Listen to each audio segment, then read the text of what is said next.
Então, deixa eu dar uma boa tarde novamente aqui, tá certo? Desejar a vocês que todos estejam bem, com saúde. E aí, quem for chegando, eu aceito aqui, tá certo? Deixa eu chegar aqui. Continuando o assunto de física, a gente vai entrar na parte de dilatação térmica, tá? Essa é uma imagem que representa um pouco do que a gente trabalha na dilatação térmica, né? O que é dilatação? Né? O que é que a gente... quando a gente fala de dilatação, vem à nossa mente. Dilatação é uma mudança no volume de alguma coisa, né? Ela é térmica porque tem a ver com a temperatura, né? Mas a dilatação, nesse sentido que a gente está usando aqui a palavra, dilatação é a mudança do volume. É claro que dilatar a gente fala quando aumenta o volume, né? Quando diminui o volume a gente fala em contrair, né? Em contração. Então, mas nesse momento que a gente fala de dilatação térmica, a gente está falando da mudança do volume de um corpo, de um material, em função da variação da temperatura, né? Então, por isso que a gente chama de dilatação térmica. Aqui tem uma chargezinha que exemplifica os trilhos de um trem, né? O trem ele para aqui, ó, porque o maquinista ele visualiza que os trilhos estão deformados com o aumento da temperatura. O Sol aqui representando a temperatura alta, né? Então o maquinista diz assim: o engenheiro não esperava um verão tão intenso. E ele freia, né? Esse cria aqui, cringe, significa uma freada.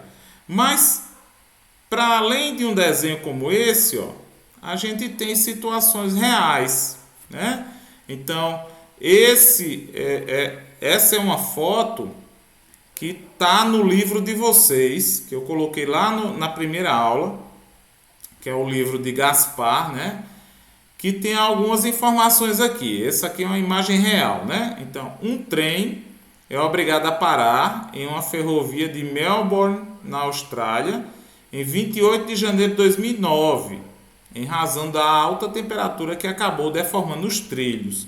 Então, vocês veem aqui que ao invés de eles seguirem em linha, né, quase reta aqui, quase curva aqui, eles sofrem a deformação. É claro que o trem não vai conseguir andar, né, aqui, porque se ele vier aqui, ele vai acabar saindo do trilho aqui e vai dar problema. Então, foi identificado, foi parado o trem aqui, e os caras estão jogando aqui, né, os técnicos aqui estão jogando água para diminuir a temperatura do trilho, para ver se ele volta ao normal.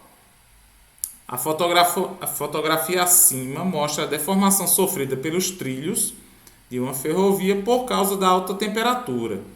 A inexistência de juntas de dilatação nas ferrovias modernas exige a rígida fixação dos trilhos ao solo.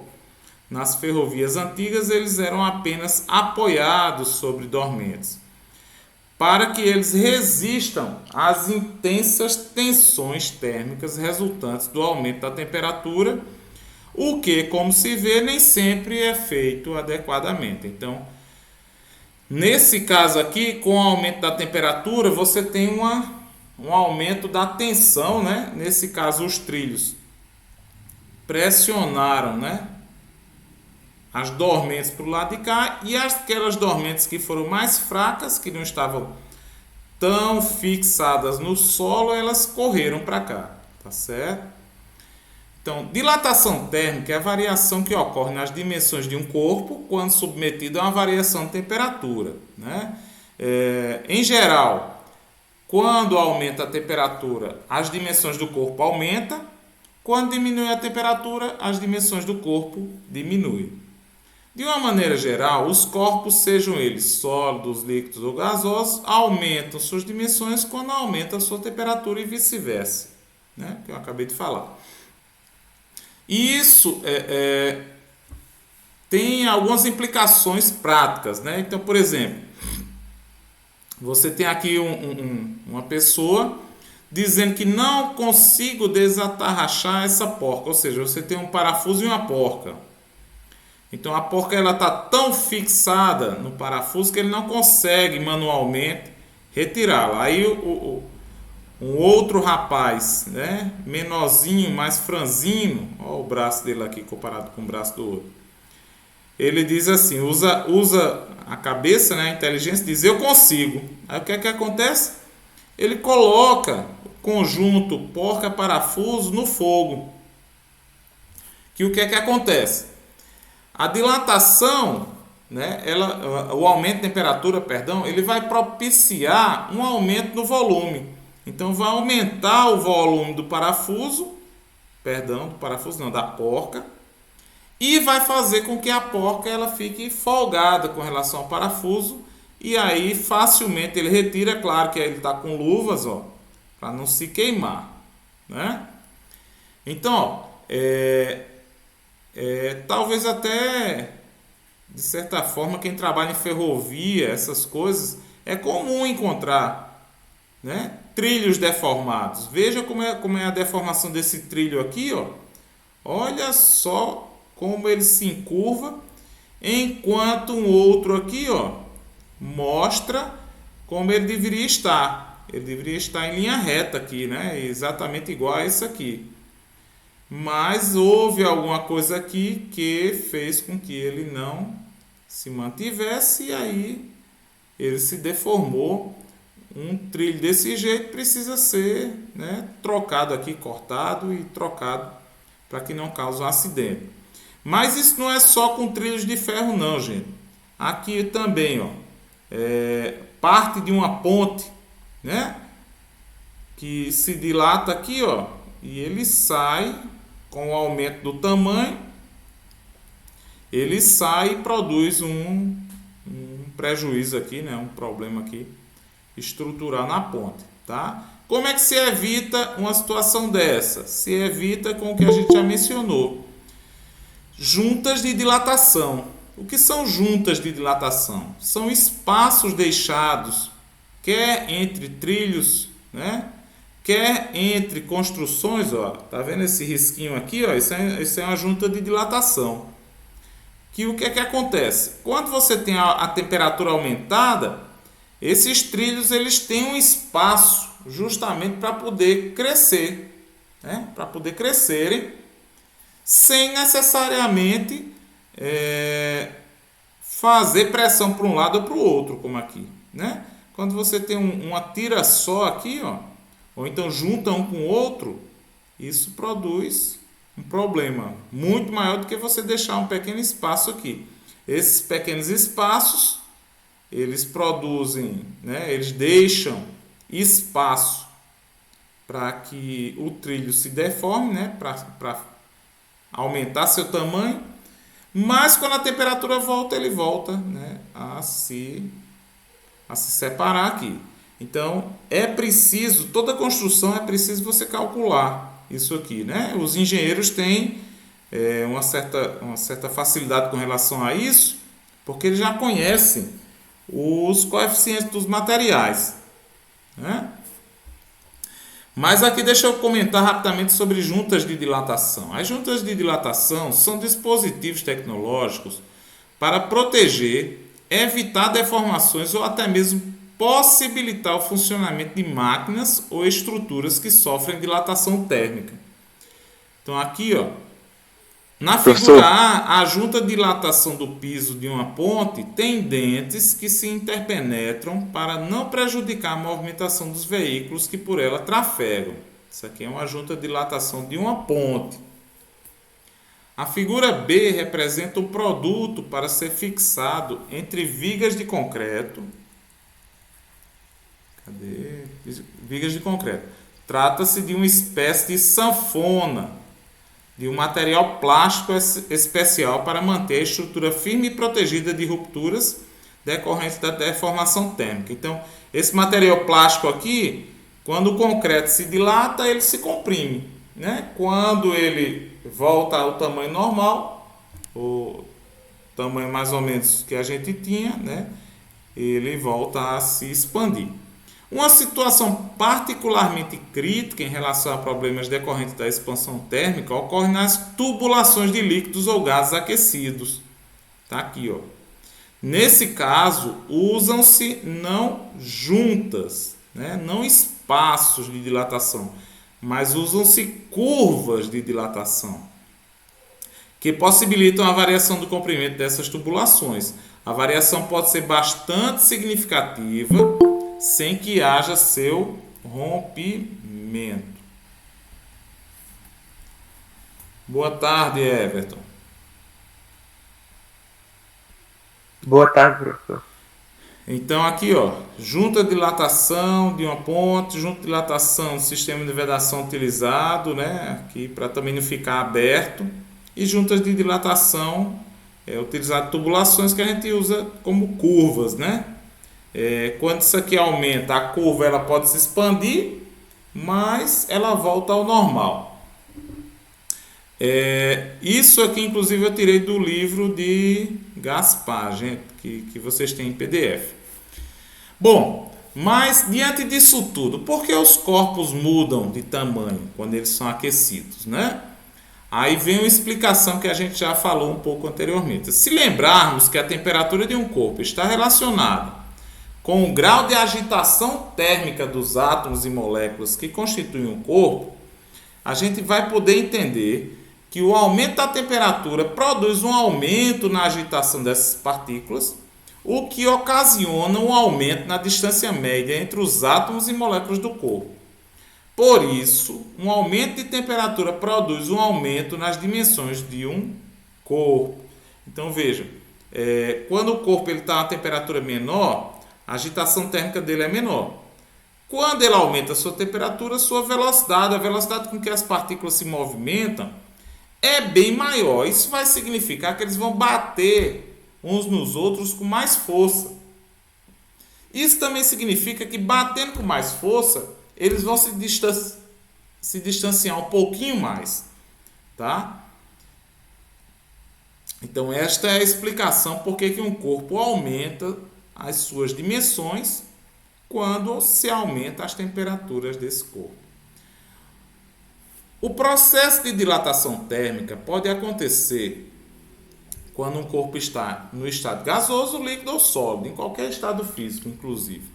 Esse fenômeno é mais intenso nos gases, em seguida nos líquidos e de forma mais simples nos sólidos, tá?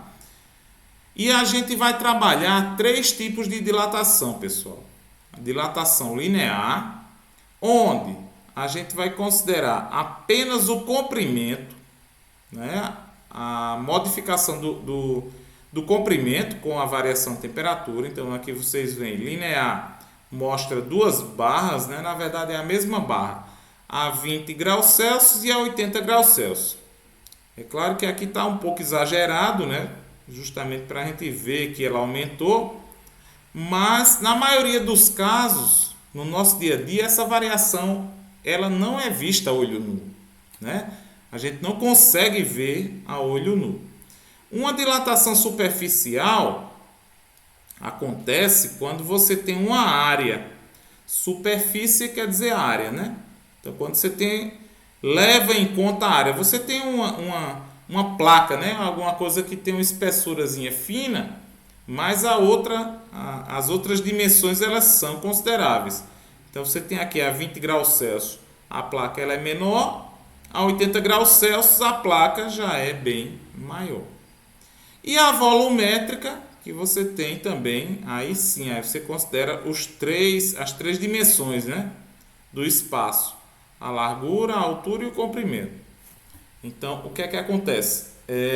Na volumétrica, você considera o volume, tá? Não vai considerar nem a área, nem o comprimento, mas você vai considerar o aumento do volume. Bom, e aí, deixa eu só voltar aqui. Comprimento a gente sabe que a gente mede em metros. Superfície, que é uma área, a gente mede em metros quadrados. E volume a gente mede em metros cúbicos, né? Então, essas são as unidades do sistema internacional que a gente vai utilizar. Então, vamos dar uma olhada aqui na dilatação térmica linear. Na dilatação térmica linear, leva-se em conta apenas a variação de uma das dimensões de um sólido com a temperatura. Então, todos os corpos, pessoal, todo corpo ele possui as três dimensões, né? Comprimento, altura e largura.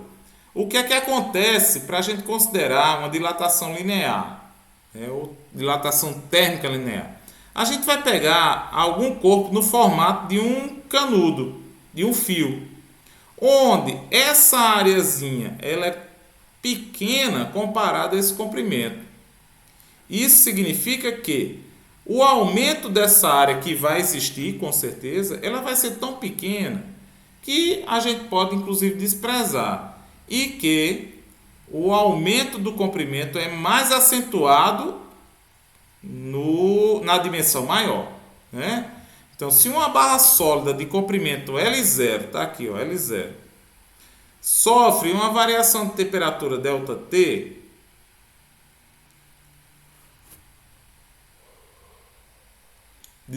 seu comprimento sofre uma variação ΔL, dilatação linear, cujo valor é dado por, aí vem lá, quanto foi que o comprimento aumentou, ΔL?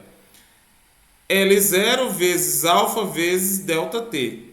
O que é o L0? É a variação do comprimento. Está aqui indicado. Ó. O ΔL é justamente esse pedacinho branco aqui, que é quanto aumentou. É quanto aumentou. Quanto é que ele aumentou? Ele aumentou o tamanho que é o comprimento final menos o comprimento inicial. LF menos L0. Né? Foi quanto ele aumentou. E aqui, como é que eu encontro o valor da variação do comprimento? Eu vou pegar o tamanho inicial, multiplicar pelo alfa, que tem a ver com o material, né? O alfa é chamado coeficiente de dilatação térmica linear, que depende do material e do intervalo de temperaturas.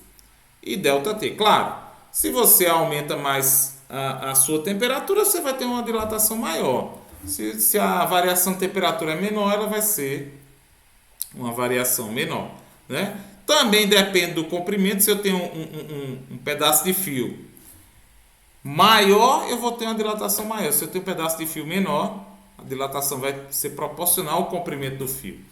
E alfa é o material. Se for ouro, é mais, o aumento do comprimento é mais. Se for alumínio, é menos. E assim por diante, né? Esse alfa aqui, ele vai ser específico. Deixa eu puxar aqui, ó. Ele vai ser específico dos materiais. Para obter o valor do coeficiente de dilatação linear, basta isolar o valor de alfa na expressão acima. Então, eu posso escrever o coeficiente de dilatação linear aqui como sendo a variação do comprimento dividido por L0 vezes ΔT, a variação da temperatura. A unidade de medida do... Aqui está errado, aqui não é A não, aqui é alfa, né? Do alfa é o grau Celsius a menos 1. E aqui a gente tem, ó, uma tabelinha que também está no livro de Gaspar, com os valores de alfa. Ó. Só que esses valores aqui são multiplicados por 10 a menos 6. Então é 28 vezes 10 a menos 6, 22 vezes 10 a menos 6, 20, 19, 17, 15, 14, 12... 9,9 aqui, né? A platina e o vidro comum praticamente empatam. Tungstênio, vidro pirex e o INVAR. Todos esses números aqui vocês multiplicam por 10 a menos 6 para encontrar o valor do alfa, né? Então, vocês veem que praticamente cada material vai ter um coeficiente de dilatação térmica diferente, né? E aqui tem uma questão que é muito prática, né, que está no dia a dia das nossas casas, que é o seguinte: você não pega um copo de vidro comum que tem um coeficiente de dilatação térmica de 9 e coloca dentro de um forno, né, ou qualquer corpo de vidro comum você coloca no forno. Por quê? Porque quando ele começar a aquecer, ele se quebra, tá? No entanto, você coloca assim de pirex, vidro pirex, né? Bandejas, você pode colocar qualquer coisa dentro do forno que ele não vai quebrar. Por quê? Porque o coeficiente de dilatação do vidro Pirex, cadê? Aqui, ó, 4, né, graus, vezes 10 a menos 6 graus Celsius a menos 1, ele é menos da metade do vidro comum. Então, o que é que acontece? Se eu botar dois objetos iguais, um de vidro Pirex e outro de vidro comum, dentro de um forno, o de vidro comum, com o aumento da temperatura, ele vai aumentar mais de uma vez o tamanho do vidro Pirex. Por isso que o vidro Pirex, né, tem sido feito muitas travessas, muitos pratos, muita coisa com vidro Pirex. Porque o Pirex ele é um temperado que ele não se dilata tanto, né? Então vocês veem aqui, ó, chumbo, alumínio, os metais em geral, eles se dilatam muito bem, né? O ouro, ferro. E você vai começar a vir para cá, né? E você vai ter materiais que têm menos coeficiente de dilatação. Isso significa que se dilatam menos quando você tem o mesmo tamanho e varia a mesma temperatura. Então, deixa eu dar um exemplo aqui. Um fio de aço apresenta comprimento igual a 20 metros quando sua temperatura é de 40 graus Celsius. Então, veja, ele dá o tamanho do fio e dá a temperatura inicial. Calcule a dilatação térmica linear sofrida pelo fio quando sua temperatura for igual a 100 graus Celsius. Qual o comprimento final do fio? Considere coeficiente de dilatação linear do aço igual a 11,10 a menos 6. Gente, deixa eu só abrir aqui um pouquinho para ventilar. Tá?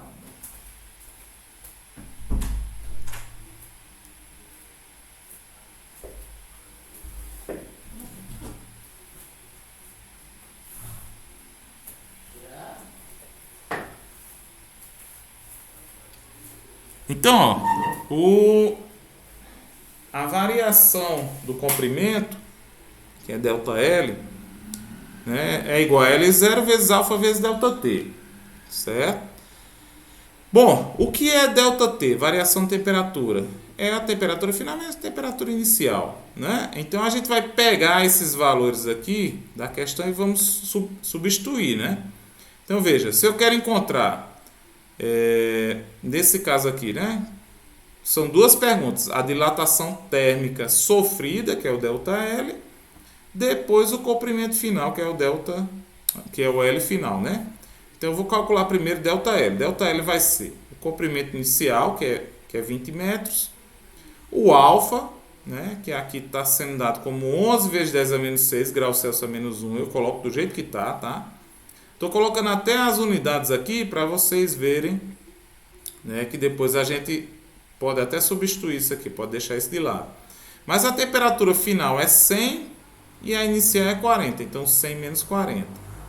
Aqui eu já tirei as unidades, né? Mas eu já multipliquei 20 vezes 11, dá 220. Vocês veem aqui que o 10 a menos 6, eu não estou mexendo com ele, ó, só faço repetir. E 100 menos 40 dá 60. Tá? 220 vezes 60 dá 13.200. E o 10 a menos 6, só faço repetir.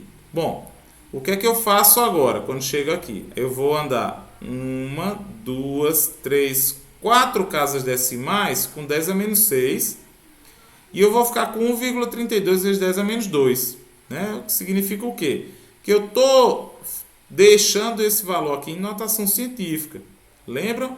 Notação científica, apenas o número antes da vírgula, que não é zero, né? E o restante fica depois da vírgula. Então, como eu preciso andar com 1, 2, 3, 4 casas, eu vou para menos 6, menos 5, menos 4, menos 3, menos 2.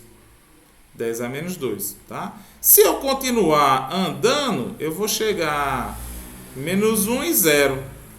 Comprimento, né? A variação do comprimento é de 0,0132 metros. Esse é o ΔL, tá, gente? Ó. O que é o ΔL? É quanto aumentou. Eu tenho um fio de aço de 20 metros, ele aumentou 0,0132 metros. Isso aí, sabe quanto é? 13 centímetros. Ele aumenta 13 centímetros. Se o comprimento inicial é de 20 metros e a dilatação foi de 0,0132 metros, Quanto é o comprimento final? Basta eu somar os dois. Então, se eu tinha um comprimento de 20 metros e aumentou esse tanto aí, basta eu somar os dois. Então, 20 somado com 0,0132, que vai me dar um comprimento final, que é a segunda questão aqui, de 20,0132 metros. Tem um outro exemplo aqui. Né? Uma barra metálica possui comprimento inicial de 10 metros a 25 graus Celsius. Ao ser aquecida até 65 graus Celsius, seu comprimento final passa a ser de 10,0058 metros. Aqui ele não vai querer saber qual é o comprimento final ou o delta L. Ele quer saber qual é o coeficiente, determina o coeficiente de dilatação térmica linear do material de que é feita a barra. Então veja, a gente vai utilizar aquela mesma expressão, só que a gente agora está isolando o alfa, né? Deixa eu ver se eu acho aqui. Aqui, ó. Isso aqui. Eu pego o alfa e eu mando o ΔT e o L0, ΔT e o L0, dividindo o ΔL. Bom, aí eu vou ver quem é ΔL, é o comprimento final menos o comprimento inicial.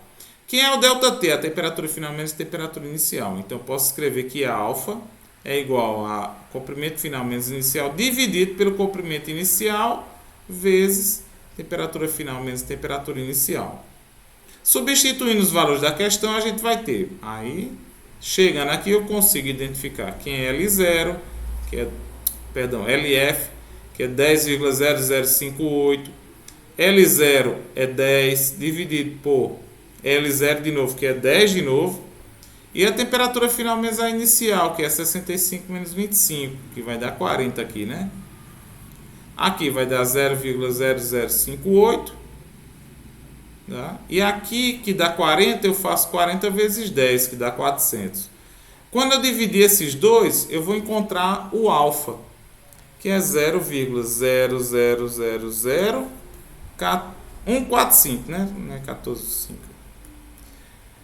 Se eu transformar isso aqui em notação científica, na verdade não é exatamente notação científica, 14,5 vezes 10 a menos 6, por que eu fiz isso? Para comparar com aquela tabela que eu mostrei lá. 14,5 é alguma coisa, um material entre ouro e ferro, tá? Próximo ali do ouro. Então, às vezes a gente pode identificar o material até pelo seu coeficiente de dilatação, se ele já estiver bem tabeladozinho, né? Esse é um exemplo que é bacana, gente, ó. Uma aplicação da dilatação térmica linear é a lâmina bimetálica, que é constituída por duas lâminas de materiais diferentes soldadas entre si. É isso aqui, ó. Você pega um pedaço de aço, nesse caso, de latão do mesmo tamanho. Claro que como são materiais diferentes, eles têm coeficientes diferentes, né? O aço e o latão. O latão, ele tem coeficiente maior, ele se dilata mais quando você muda a temperatura. E da mesma forma, ele também se contrai mais quando você diminui a temperatura, né? Então, soldados entre si. Veja a lâmina bimetálica de aço e latão representada na figura. O conjunto está rigidamente preso a um apoio lateral. Supondo que o conjunto seja perfeitamente retilíneo a uma temperatura de T0, o que acontecerá quando a temperatura se torna maior ou menor que T0? Aí ele dá aqui, ó, claro, os coeficientes para a gente saber quem é maior, né? Quem for maior vai se dilatar mais. Então, por exemplo, o latão, que é essa parte vermelha, ele se dilata mais. Se eu aumento a temperatura, né, essa parte de baixo ela vai se dilatar mais do que a parte de cima. E vai acontecer, sabe o quê? Observando os coeficientes de dilatação linear do ácido latão, verificamos que o latão tem maior coeficiente, o que significa que tanto sua dilatação quanto sua contração é maior que a do aço. Então, ó, se ele se dilata mais, você vai ter uma curvatura, o material se curvando para cima. Se por acaso você diminui a temperatura ao invés de aumentar, você vai ter uma contração maior do latão. Então ele vai ficar num movimento assim, né? Se aumenta, ele se inclina para cima, se diminui, ele se inclina para baixo. Isso paulatinamente. Uma aplicação disso, gente boa, ocorre em, por exemplo, ferros de passar. Ferro de passar, né? Os termostatos são, em geral, dispositivos chaves que possibilitam o controle de temperatura de um sistema. Eles são utilizados em termostatos. As figuras ao lado mostram a lâmina bimetálica de um termostato, esse pedacinho aqui, azul e vermelho, colocado entre os terminais A e B de um circuito eletrodoméstico. Ela se destina a manter a temperatura da água aquecida em caldeiras. Quando a água está aquecida, o termostato também está e se mantém curvado. Figura A. A lâmina esfria, volta à sua posição normal e encosta no contato do terminal B aqui, né? O circuito se fecha e o sistema de aquecimento é religado. A curvatura está um pouco exagerada para facilitar a visualização. Então, quando você tem o material aquecido, ele se deforma, deixa de fazer contato. Quando ele esfria, ele volta a fazer contato e volta novamente a se dilatar e fica nesse negócio, né? Ele encosta, desencosta, até controlar a temperatura. A temperatura vai ficar aquecendo e diminuindo um pouquinho ali, né? Naquele intervalo. A dilatação térmica superficial, a gente vai levar em conta a dilatação sofrida por uma determinada superfície, ou seja, uma área, né? Superfície é área, então 2 dimensões. É o que acontece, por exemplo, com a chapa de metal delgada. Se uma superfície sólida de área S0 sofre uma variação de temperatura ΔT, sua área sofre uma variação ΔS. Então veja aqui, que eu tenho uma área, apesar de que aqui está A0, e a gente está representando como S0, tá? Mas as duas representações aqui são de áreas. A área inicial, você tem uma variação de temperatura, a área ficou maior, certo? Vejam que a estrutura é a mesma. Ao invés de ΔL igual a L0, eu vou ter ΔS igual a S0. O alfa se transforma em beta e o ΔT é a mesma coisa para todos, né? As 3 dilatações. Beta é o chamado coeficiente de dilatação térmica superficial do material e ele tem uma relação com alfa. Ele tem uma relação de aproximadamente 2 vezes alfa, né? Então, se eu encontrar alfa numa questão de dilatação térmica superficial, eu preciso multiplicar alfa por 2 para poder encontrar beta, que é o que eu vou usar. E beta, se eu isolar nessa expressão anterior, se eu isolar beta aqui, eu mando o ΔT e o S0 para cá, eu vou encontrar o valor de beta em função desses parâmetros aqui. Uma questão que eu não sei nem se eu mencionei anteriormente, mas tanto alfa como beta, assim como gama também, que é o próximo, eles vão ter a mesma unidade, eles vão ser o grau Celsius a menos 1. Tá? Então, um exemplo aqui. Uma chapa metálica possui uma área de 2 metros quadrados e é feita de um material cujo coeficiente de dilatação superficial é igual a 1,6 vezes 10 a menos 4 graus Celsius a menos 1. Então já está dizendo aí qual é o valor de alfa, né? A área inicial e o valor de alfa. Determine a variação de temperatura dessa chapa quando ela sofreu uma mudança de temperatura de 80 graus Celsius. 80 é a temperatura final, né? Então vamos lá. Aliás, perdão, 80 já é o ΔT, né? 80 já é o ΔT. Utilizaremos a expressão de dilatação térmica superficial, que é ΔS igual a S0 vezes beta vezes ΔT. Se a gente pegar as informações aqui da questão, a gente já vem com a área é 2 metros quadrados, o beta é 1,6 vezes 10 a menos 4 graus Celsius a menos 1, e o ΔT, que ele já identifica aqui, não dá nem a temperatura final nem a inicial, já é 80. Então eu posso cortar esse com esse aqui é que vai ser o meu resultado final. 225, se eu fizer 2 vezes 1,6 vezes 80 dá 225. E a potência de 10 eu só repito aqui, né?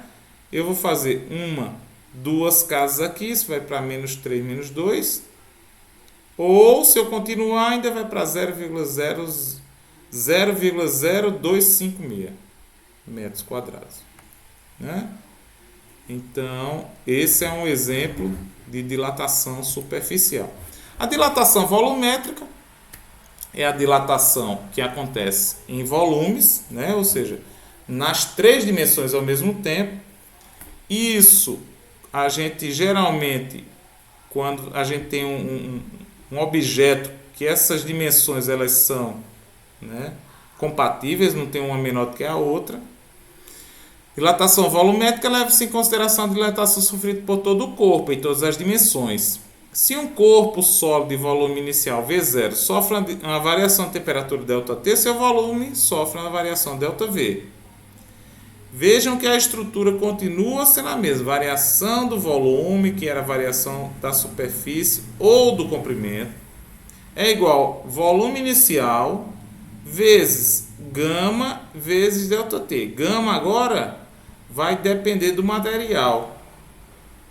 O gama é o chamado coeficiente de dilatação térmica volumétrica do material e vale aproximadamente, tem uma relação com alfa, 3 vezes alfa. Tá? Aqui eu isolando gama, eu encontro a relação dele com os outros variáveis. Também ele continua tendo a mesma unidade, grau Celsius a menos 1. E aqui deixa eu mostrar um exemplo. Um bloco de alumínio tem um volume de 0,5 metros cúbicos quando está a 20 graus Celsius. Então eu geralmente vou dizer qual o comprimento inicial e qual a temperatura inicial.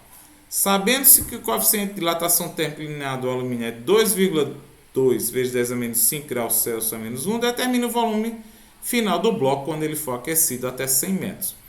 Essa questão ela tem um detalhe que é o seguinte, ele dá a dilatação linear do alumínio e não a dilatação volumétrica. Então, essa é uma questão que inicialmente eu preciso encontrar a dilatação volumétrica, que eu sei que é 3 vezes o alfa.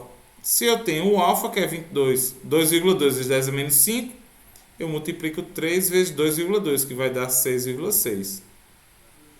Agora, podemos substituir os valores na expressão, né?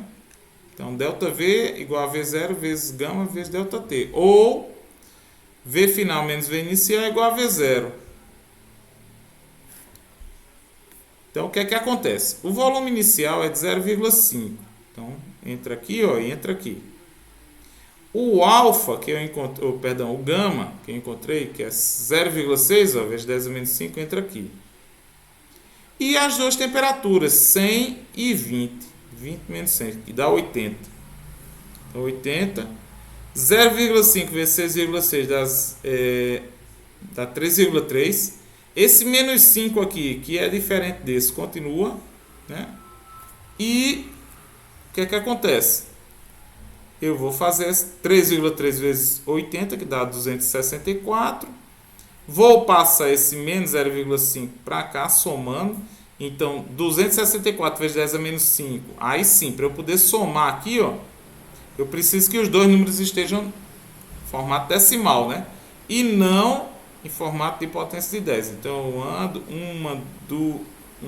2, 3, 4, 5. Vou encontrar isso aqui. Quando eu somar, vou encontrar esse volume final na forma de 0,50264. Certo? Gente boa. Outra aqui, o vidro Pirex apresenta maior resistência ao choque térmico do que o vidro comum. Por quê?